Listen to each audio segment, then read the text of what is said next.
So a Tampa Bay Buccaneer fan from Barstool wishes injury on Jalen Hurts. Chris Sim co-signs and talks about kill him. Plus, we talk a little bit about the offense and how it really didn't struggle. But mainly, we talk about this defense that dominated the Bucs, played great on all three levels. The D-line, linebackers, young guys, secondary. And I'm telling you right now, Reed Blankenship is next. Go ahead, Milkman. Do your dance. What is going on, everybody? I go by Philly Mike, and this is the Philly Talk Podcast. And today we got a lot to get into. But before we do that, Eagle Nation, can I ask y'all for a favor? Help your boy out. Hit that like, subscribe if you are new, and turn that bell on. Click the notification. We trying to grow notification. Also, drop the muscle emoji in the comment section if you're Philly strong. A lot of crybaby going around about the tush push now turned into the brotherly shove. I like that a lot better. So does Nick Sirianni. I could have sworn somebody in my comment section mentioned the brotherly shove prior to Good Morning Football talking about it today, talking about we got a guy on Reddit that says this should be the new name. A lot to break down. But before we do that, I do want to remind you that there is only 3 teams that are undefeated: the Dolphins, the Niners, and the Eagles.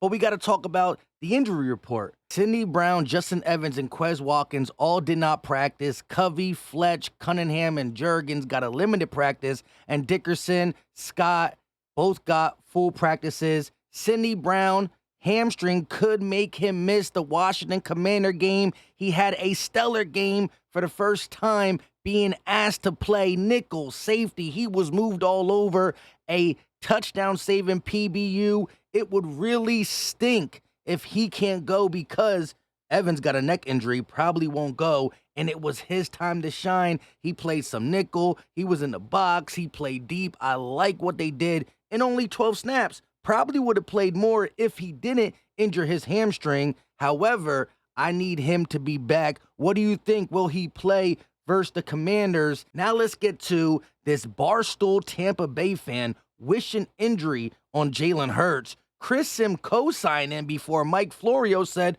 slow your roll. Listen. I'm going to start being on the, let's hurt Jalen Hurts train. Oh, my. Wow. What? Oh, a scumbag. Just for what? Just because it's just annoying to watch as a fan. This game, they're going to win this. It's the rule. They're going to win this game. I get it. But you like football too much to wish bad on a player. Go through it. Go through the whole process. Yeah. It just needs to be stopped. And if we got to take out one guy for the greater good. Mm-hmm. One guy for the greater good? That is disgusting. Listen to Chris Sims. And then, the other thing that's going to stop it is, which is if I was a defensive coach, I'd be go ahead hunting on the quarterback here. Go ahead. Let him have it. Dive over, go crazy, try to kill the quarterback. That's what I would do. Okay. I don't mean it like that. First of all, I didn't say that. No, I did, but I didn't say that, first of all. But here, second of all, that's not what Chris means. Yeah, I don't mean kill, but I mean just make them pay, make them think twice about doing it. Mike Florio had to stop him before he was about to dig himself deeper. Chris Sims, that Tampa Bay fan, is disgusting. We're going to talk more about it, but listen what Jalen Hurts had to say about banning and people hating it. There's been arguments that the play ought to be banned. What do you think of that? I have no thoughts on it. We're the only people that's doing it as well as we are, Or the guy wanted me hurt for it too. But. He heard somebody wanted him hurt for it. He laughed it off. He got too much class. Listen to what Nick Sirianni said about that and the new name. Well, you guys implemented the tush push, and I know so much has been made of it. Did you have any... Is that what we're calling it? I guess. Okay. You said it. Brotherly shove. Is that Brotherly shove. Can we just go with that? Whatever comes up first in the search engine. Yeah, I kind of like that. I do too. Who came up with that? I don't know. I found it online. I'd like to take credit, but it ain't me. Did you guys have any doubts about its legality, or did you have any idea of No, we knew we knew the rules. That anytime we put a play in that maybe not that not a lot of people run, we'll definitely and that there could be a anything within the rules, we'll always look into that. So we knew the rules that was completely legal, and it's been a good play for us. Really good play for us.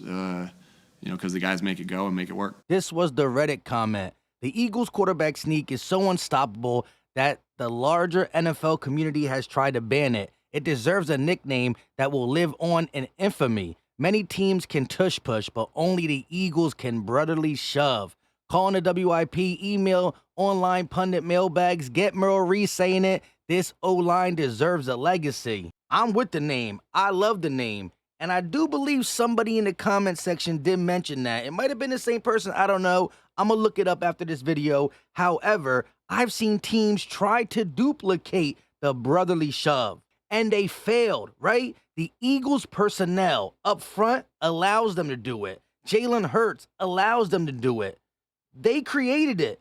If it's so easy, do it. The other thing I don't like about this is why are teams allowing us to get to 3rd and 1, 4th and 1? We're doing something right to get to these short and manageable situations. And at the end of the day, it's a legal play. Football's a physical sport. Stop being a baby. Put your big guys up front and stop it.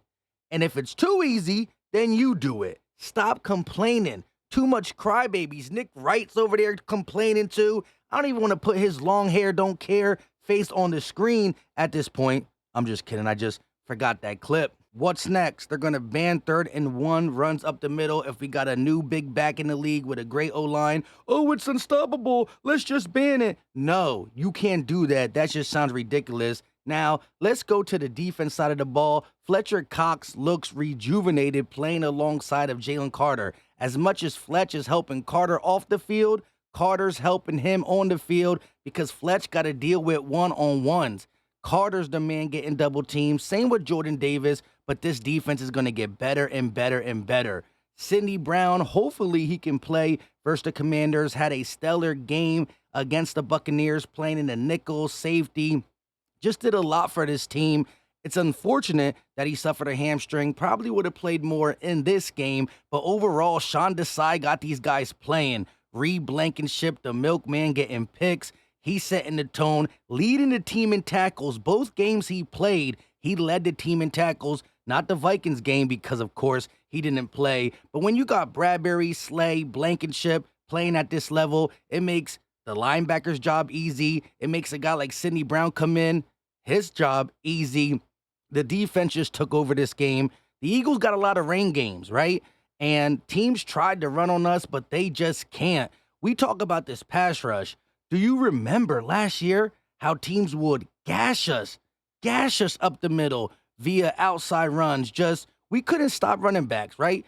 Partly, we lost the Super Bowl to the lack of stopping the run. And right when a team thinks that your front is gas, you rotate, whether it's Fletch going out and Davis coming in, and they stay ready. As for the offense, Jalen Hurts threw for 277 yards, but we led with the rushing attack. 16 carries, 130 yards on the ground for DeAndre Swift. Back-to-back 100-yard gains for him. Back-to-back 200-plus yards rushing for the Eagles, so why not lead on that, especially with your quarterback being sick? He wasn't the only one. Jalen Hurts sick, Jason Kelsey, A.J. Brown, they all had flu-type symptoms, but when plays needed to be made, Jalen Hurts made him. Staying in the pocket, finding Oz on the boundary on a big 3rd down. Then he stays in the pocket and probably throws the prettiest throw of the season thus far. Jalen Hurts to Oz, another big 3rd down for a touchdown. A lot of people thought this was intercepted. He kept his eyes downfield, stays in the pocket, looks, gets hit as he throws, and drops a dime to Olamide Zaccheaus. And I know I say his name wrong. It is what it is. The prettiest throw of the year. A.J. Brown definitely got involved too. Again, we're talking about a rainy game, not that pretty of a passing attack, but he threw for 277. Mind you, we rushed for over 200-plus yards. That is 478 or 72 total yards of offense. I'm not worried. Y'all shouldn't be worried. Forget what you think about Baker Mayfield, right? This Bucs team's got good wide receivers, and this Bucs team got a good defense. They were 2-0. They were trying to get to that undefeated streak with the Niners and the Dolphins and kicking us down. We kicked them down. We got Washington next. short week. Again, Wednesday. That's why I'm a little worried about Cindy Brown. I will be dropping my preview. Got a couple live stream lines up. Let me know your thoughts in the comment section, Eagle Nation. I go by Philly Mike. Don't forget to hit that like, subscribe if you are new, and ding that bell. That way you're notified when we drop these videos. We trying to grow notification gang even higher. Don't forget to get your merch. A couple more Air Hurt shirts sold yesterday. Philly Dog hats. I think everybody got their Philly Dog shirt. That's been out the longest, but if you don't got yours, link in the description and the pinned comment section. Let me know your thoughts. Drop the muscle emoji, all that good stuff. We out.